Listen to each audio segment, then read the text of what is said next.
dan hadis. Hadis Nabi Sallallahu Alaihi Wasallam ini merupakan bagian daripada wahyu.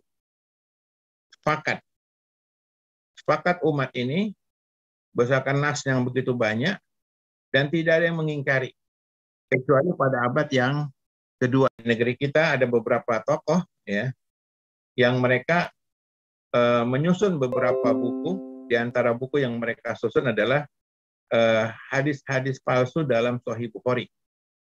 Ya, ini Nawas Samsu namanya. Naswar Samsu. Ya, ini tokoh ingkar sunnah di Indonesia. Dia menulis buku hadis-hadis palsu dalam Sahih Bukhari. Ya, sejumlah 120 hadis. Saya punya kitabnya. Ya, udah nggak terbit lagi hari ini. Itu mengatakan bahwasanya ada 120 hadis palsu. Semuanya riwayat Bukhari. Ya, dan palsu menurut mereka bertentangan dengan logika. Bertentangan dengan akal sehat mereka. Bukan palsu menurut definisi para ulama. Nah, ya, jadi jemaah sekalian, mengingkari semua hadis ini kufur.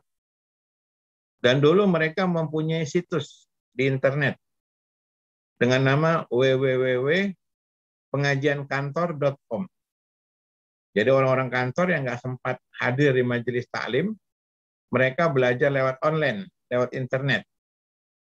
Di antara situs yang sering dipakai oleh sebagian kalangan kantor adalah www.pengajiankantor.com. Yang isinya ternyata adalah gerakan ingkar sunnah. Yang tidak percaya dengan hadis Nabi Shallallahu Alaihi Wasallam. Ini yang asalnya ingkar sunnah mengingkari semua hadis Nabi. Dan sekali lagi ulama mengatakan ini kelompok yang kufur, keluar dari agama. Dan di negeri kita banyak. Ya, karena nggak ada wadah, akhirnya mereka berkecimpung kepada kelompok-kelompok yang juga menyimpang. Seperti JIL, ya, Jaringan Islam Liberal dan yang sejenisnya. Yang sesuai dengan pemikiran, sesuai dengan fikrah mereka. Yang kedua, mengingkari sebagian hadis. Kalau mengingkarinya karena ada subhat, ada kerancuan di kepala mereka, mengingkari 1-2 hadis karena ada subhat, ini masuk kategori penyimpangan, kesesatan. Tidak sampai kufur, tapi jelas menyimpang. Ini banyak terkena. Banyak manusia terkena pengingkaran terhadap sebagian sunnah. Alasannya tidak sesuai dengan logika mereka, nggak sesuai dengan akal sehat mereka, dan seterusnya. Ini banyak sekali. Contohnya kasus Nabi SAW kena sihir. Ya, padahal hadisnya sahih. Tercantum di Bukhari, tercantum di Muslim, dan seterusnya. Gitu. Mengingkari sunnah termasuk kekufuran yang nyata. Ya, kekufuran menyata. Bahkan ini termasuk musuh-musuh Islam, makar yang jahat terhadap Islam, mengingkari hadis Nabi Shallallahu Alaihi Wasallam.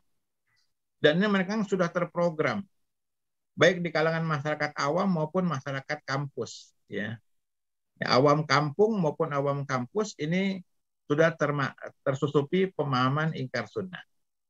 Jadi tolong bagi jamaah sekalian mewaspadai gerakan ingkar sunnah. Baik ingkar sunnah secara keseluruhan maupun sebagian hadis-hadis mereka ingkari dengan alasan studi kritis. Jadi tolong waspadai istilah-istilah studi kritis, tapi yang diserang adalah pilar-pilar Islam yang sudah baku. Seperti Quran dan Sunnah, seperti ijma, nah itu sekarang sedang ada istilah studi kritis. Ini nggak benar, ya. Memang kaum orientalis sasaran dakwah mereka diantaranya memang mengingkari hadis-hadis Nabi Shallallahu Alaihi Wasallam. Dan kalau sudah 1-2 hadis diingkari, maka staf demi staf mereka akan mengingkari banyak hadis. Bahkan puncaknya mungkin seluruh hadis akan diingkari. Wallahu a'lam bishawab.